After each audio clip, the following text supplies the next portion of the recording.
Who had the best come up between Blxckie, Maglera Doe Boy, Usimamane and Loatinover Pounds? Let's start with Blxckie. Yeah, come on, yeah. Having been enrolled at University of KwaZulu-Natal with a degree in psychology, the COVID pandemic forced Sihle to abandon his studies and chase his dream in Jozi just before strict lockdown would happen in March 2020. Blxckie would be in the studio almost every day and almost dropping a song that frequently too on SoundCloud, which ultimately would raise his popularity very much. The next year would prove to be the breakthrough year for Somnyama, as he would drop a banger with Lucas Raps and wasted no time releasing his debut album Before Now, which cemented his presence in the game. The album would be certified gold and he'd embark on his tour while also being ranked #1 on MTV's Base SA's hottest MCs. His motion was so crazy that year that even the next year he was ranked #1. He won it consecutively, bro.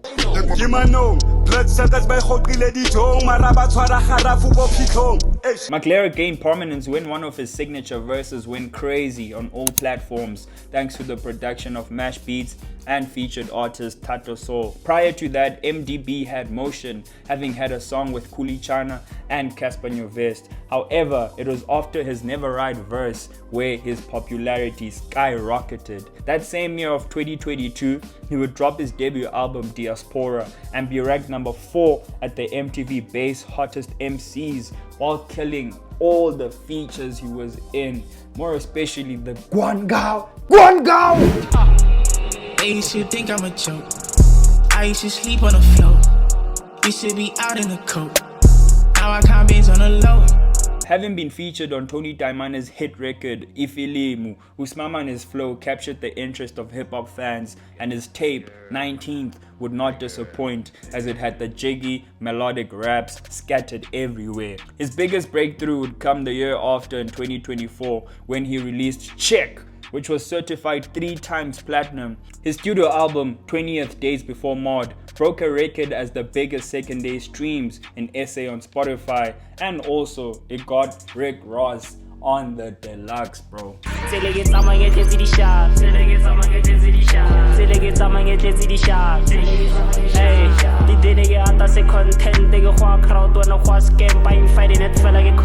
Loatinover Pounds is both a producer and an artist, and on the track A-Reese's Live Once interlude was the first time I got introduced to the Praetorian's versatility. 2 months later in June, he would release his project Hood Misunderstood, which proclaimed him in PTA as their next rising star. However, it wasn't until he dropped the remix to his record Soshplata Joe, which had OG 25K jump on it, which certified his place in the game nationally. 2024 would be an even better year for Pounds, as he dropped the album of the year for Pray for Bedori. And in my opinion, all these artists had an incredible come up. But if I would rank these come ups, I'd say the first one has to be Blxckie Somnyama, bro. When Blxckie came into the scene, we were just introduced to a new sound too, and his versatility was amazing because it could give you a track like Hold or give you a track like Big Time Slapper. And when he collaborated on Yeah,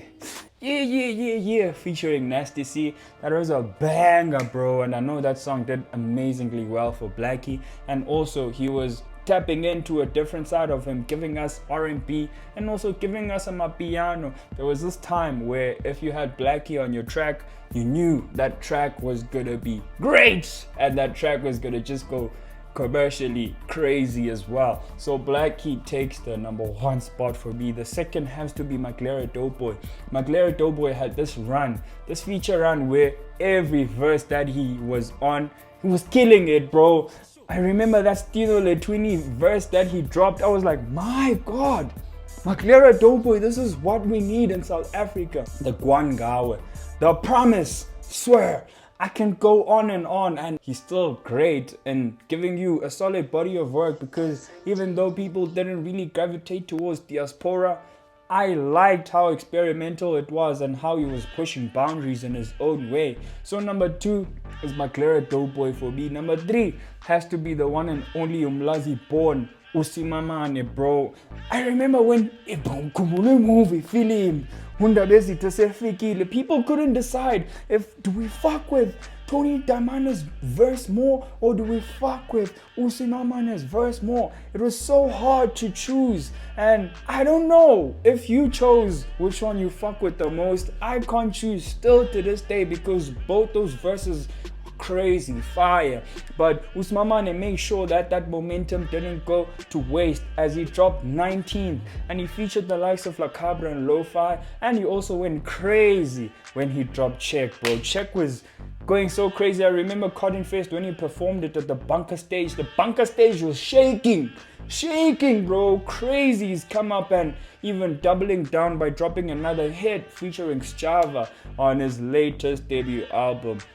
So that's also the reason I put him third in terms of having one of the greatest come-ups that I've seen amongst these artists that I've just named. Last but not least, Loatinover Pounds, bro. Pounds was still is an amazing artist, bro. But I feel like he's starting to actually peak now, this year, way after his success of his come up, and he's starting to actually realize which sound works for him best. And it's not a bad thing to actually realize your sound now, because now you can be able to still be presently giving your fans something new and also being able to capture new sounds and give them dope verses. And his come up was really a fight for Loatinover Pounds, for people to actually realize how good it is. And now that people have stopped, I think it's the time now for him to just explore his sounds and better his sounds too, and that's exactly what he did for Pray for Betori. And what do you think of this ranking? Can I hear your ranking in terms of these 4 artists? Who had the better come up for you?